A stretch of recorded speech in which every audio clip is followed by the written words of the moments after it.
ہاں بالکل یہ حدیث صحیح ہے، حضور نے فرمایا تھا حدیث ہے کہ لا یحبک الا مؤمن ولا یبغضک الا منافق، جو مومن ہے وہ تم سے محبت کریں گے اور جو منافق ہے وہ تم سے اپنا بغض رکھے گا۔ کہتے ہیں جی کہ مغیرہ ابن شعبہ نے حضرت معاویہ کے سامنے حضرت علی کو گالیاں نکالی، غلط باتیں، اور بات یاد رکھو کہ صحابہ کے ان مشاجرات پر بحث ہی نہ کیا کرو، جب اللہ نے معاف کر دیا ہے تو تم کون ہو بحث کرنے والے؟ رضی اللہ عنہم ورضوا عنہ۔ بہرحال یہ سلو میں یہ طے ہوا تھا، فلاں طے ہوا تھا، یہ باتیں ہیں گزر گئیں، ہم شریک نہیں تھے، ہمیں دخل دینے کا بھی کوئی حق نہیں۔ کہتے ہیں جی دیوبندی کہتے ہیں بریلوی مشرک ہیں، اور وہ کہتے ہیں کہ دیوبندی میں اللہ دونوں کو ہدایت دے۔ بہرحال حضرت علی کی بھی شان بیان کریں، باقی صحابہ کی بھی بیان کریں۔ دو نماز سفر میں اکٹھی ہو سکتی ہیں، شیعوں کے ساتھ کھانا بیٹھ کے کھا سکتے ہیں۔ بہرحال آپ اپنے چاچا کے گھر میں کھانا بیچتے تھے، اب بھی مار ہیں، تو نے کہا ہے کہ انہوں نے پتہ نہیں کیا تویز کی ہے، اللہ تو جانتا ہے، آپ نے نہیں کی ہے تو آپ گناہگار نہیں ہیں۔ عورت جو ہے وہ گولڈ کے علاوہ چاندی کی بھی انگوٹھی پہن سکتی ہے، گولڈ کی بھی پہن سکتی ہے، پلاٹینیم کی بھی پہن سکتی ہے۔ بچیوں کی شادی کے لیے سورۃ الرحمن 3 دفعہ پڑھ کے دعا کریں۔ نکاح کے وقت اگر حافظہ عالمہ نے اظہار کیا تھا تو وہ اب نکاح ختم نہیں کر سکتی جب اس نے قبول کر لیا، لیکن اگر بالکل نفرت ہے تو پھر خلوع کا دعویٰ کرے۔ 35 سال عمر ہو گئی ہے، شادی نہیں ہو رہی، تو آپ سورۃ الرحمن 3 دفعہ پڑھ کے دعا کیا کریں۔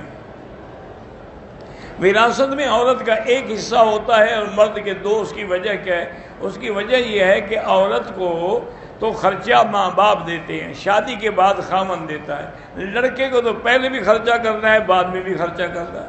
دوسرا، عورت کو تو خامن سے بھی حصہ ملے گا، باپ ماں سے بھی حصہ ملے گا۔ لندن سے عاصم نے سلام علیہ السلام، اللہ پاک صحیح کاروبار میں برکت دے۔ مکہ اور مدینے میں مستقل رہائش بھی رکھی جا سکتی ہے، لیکن امام ابو حنیفہ رحمۃ اللہ علیہ اس حق میں نہیں ہے۔ نماز میں ایک طرف کا سلام پھیرنے میں بھی حدیث موجود ہے اور 2 کی بھی سلام موجود ہے۔ قرآن مجید پڑھ کے حضور کی ساری امت کو بھی بخش سکتے ہیں۔ قرآن پاک کی کوئی سورت جب ختم کریں تو صدق اللہ العظیم یہ کہنا ضروری نہیں ہے۔ قرآن مجید میں لفظ ربانی، اللہ والے، کونوا ربانیین، غار حرا میں حضور پاک صلی اللہ علیہ وسلم دین ابراہیم پہ تھے۔ میں نے بھائی کو 50,000 پاؤنڈ قرضہ دیا، وہ بھائی ابھی نہیں دے سکتا، مجھے پیسوں کی ضرورت ہے، بہرحال بینک سے سود پر نہ لیں، اللہ کو راستہ بنا دیں گے۔ گھر میں کتے رکھے ہوئے ہیں، اگر حفاظت کے لیے ہیں تو جائز ہے، لیکن ان کو ہاتھ نہیں لگانا چاہیے، نہ پیار کرنا چاہیے۔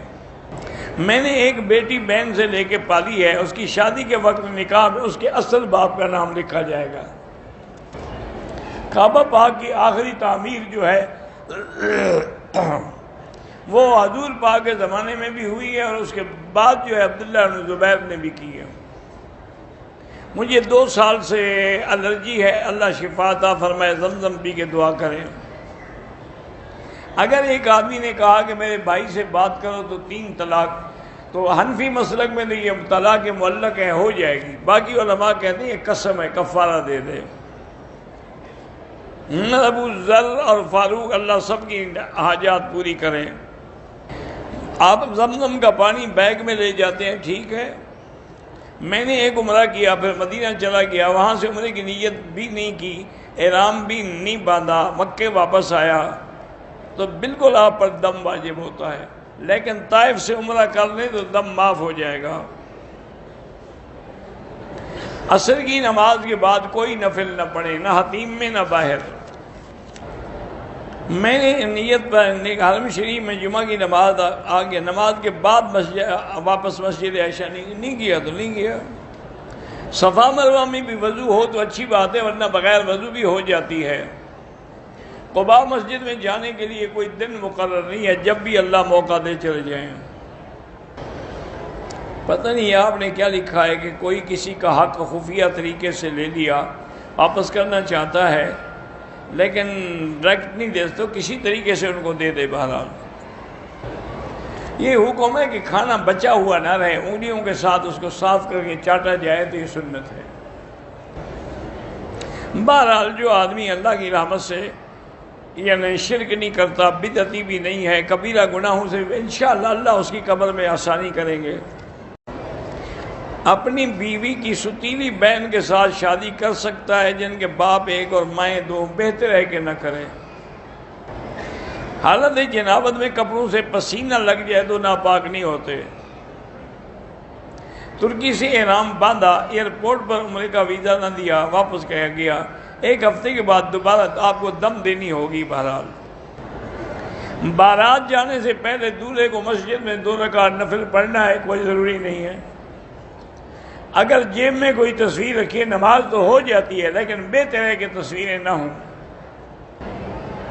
کیا یہ بات درست ہے کہ امام ابو داؤد نے عید کی نماز ادا نہیں کی؟ اللہ عالم، میں نے تو آپ سے سنا ہے.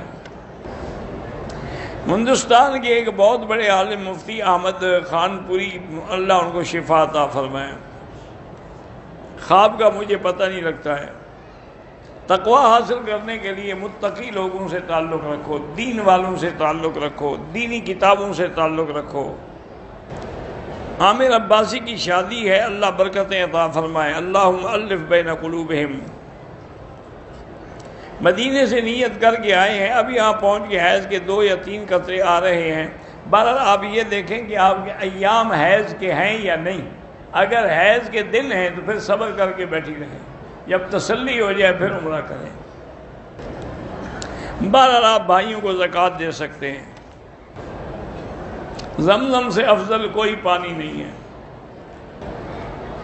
بہرحال آپ کا بھائی شادی شدہ ہے، بچے بھی ہیں، اپنی ساری تنخواہ امی کو دیتا ہے اور امی اس کے بچے اور بیوی کی سب ضروریات پوری کرتی ہیں، تو ٹھیک ہے، بس اچھی بات ہے. والد صاحب فوت ہو گئے ہیں، والدہ ایام عدت میں ہے، انہوں نے خوشی کے ساتھ مجھے اجازت دی ہے، میں عمرے کے لیے آ سکتا ہوں؟ ہاں آ سکتے ہیں. سجدہ صاحب نماز کے اندر ہی ہوتا ہے، پہلے سجدہ کر کے پھر سلام پھیریں گے. جن کی بھی اولاد نہیں، اللہ ان کو اولاد صالح عطا فرمائے. جن کی اولاد نہیں ہوئی، اللہ ان کی بھی اولاد عطا فرمائے. عمرے کے بعد طواف الوداع نہیں ہوتا. مشکلات سے نجات حاصل کرنے کے لیے حسبنا اللہ و نعم الوکیل پڑھا کرو. 1 لاکھ کا ثواب جو ہے وہ پورے حرم میں ہے، یعنی پورا مکہ کا شہر جو ہے وہ حرم ہے. قرض دار اور شرابی کی نماز جنازہ ہاں پڑھی جائے گی. مروہ پر کھڑے ہو کے دعا مانگنا بالکل جائز ہے، بلکہ دعائیں مقبول ہوتی ہیں. شادی اور غمی کے موقع پر اگر کوئی عالم تقریر کرے تو کوئی بات نہیں. اتفاق کے لیے اللہ تبارک و تعالیٰ سے دعا کریں. میاں بیوی کے درمیان تعلق مضبوط ہو، یا لطیف ہو یا ودود پڑھتے رہیں. ذہن کے لیے یا قوی ہو یا متین پڑھا کریں. مزید اچھی ویڈیو دیکھنے کے لیے اس چینل کو سبسکرائب کریں، شیئر کریں اور لائک کریں. جزاک اللہ، شکریہ.